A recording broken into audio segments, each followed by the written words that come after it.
5 things you didn't know about Yes Man. Hey guys, today we'll list 5 things you didn't know about Yes Man. Let's get right into it.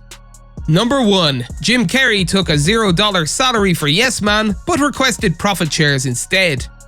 Jim Carrey was confident in his ability to draw a crowd to the theaters. In reality, it was his first comedy in a few years, and fans were eager to see the comedian's lighter side.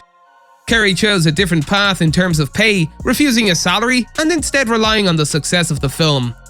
Carrey agreed to take 36.2% of Yes Man's profits after the film recouped its costs. Carrey ended up making a fortune of $50 million. Off a $70 million budget, the film managed to triple that figure at the box office, grossing $223 million worldwide. It was able to recoup its entire budget and then some in the United States alone. It was a huge moment not only for the film, but also for Carrey, proving that he was still a huge comedy box office draw. Well, it's safe to say that it worked.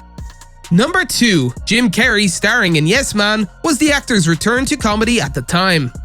A major reason for Carrey's box office success with Yes Man could be that he moved away from comedies at the time, opting for more serious and darker films. He may have been able to use this as leverage because his previous comedy, Fun with Dick and Jane, was released 3 years prior. Before that, it goes all the way back to 2003 with Bruce Almighty, another box office smash for Carrey. In an interview with MTV, Jim admitted that he was due a comeback at the time of the film. He said, "This is what comedy is about. To laugh at the pain, laugh at the confusion, whatever. I mean, you need it. Comedy is always welcomed, but especially in times like this. It's like, what else do you want to do? You want to have something positive happen in your life." He then said, "I think this is it. This is the answer to everything. Yes Man is the answer."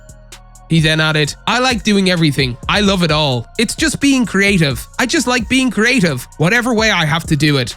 It's really the storytelling aspect that's great." Carrey would go on to say that taking such a role was simply about making people laugh, a theme he would stick to for the rest of his career. Number 3. Jim Carrey broke 3 ribs in the movie. Carrey found himself in uncharted territory several times while practicing method acting. One scene called for Carrey's character to bungee jump off a bridge, and the actor insisted on performing the stunt himself. Contrary to popular belief, he did not break his ribs in this manner. He said, "I broke 3 ribs just doing a fall in a bar scene, so I was in great shape going into the really rough stuff." He then added, "They put everything like the bungee jump to the end of the movie because I had 3 broken ribs to work with, because halfway through the pratfall, I changed my plan." Adding, "I've done pratfalls my whole life. I know how to do them, but suddenly I decided it would be a good idea to get all 4 limbs up into the frame at the same time. I came down really hard. The professional comedian in me just got up, finished the scene, put an ice pack on it, sat down and asked if I could see it back. All I really cared about was, did it look cool?" Number 4. He thought about dying when jumping off the bridge. Carrey didn't think much of the stunt before attempting it, but as the veteran actor approached the bridge's edge, he had only one thought. He said, "Death, death, a lot of thoughts of death." He then added, "You know, thoughts of crossing over were actually going through my mind. It was very strange. It was like, well, they do this all the time. This is no big deal. They've got this down. It's no problem." And then when I got to the bridge, I went, "Oh my god, what have I done? What am I doing here?" The stunt was so frightening for Carrey at the time that he continued having lingering thoughts about it afterward. He said, "It was insane. It was unbelievable. I actually had post-traumatic stress after it. For about a week after it, I dreamed of hitting the ground."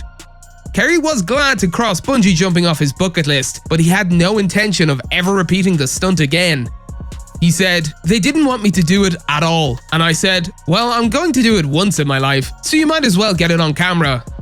Number 5. Jack Black was considered for the role.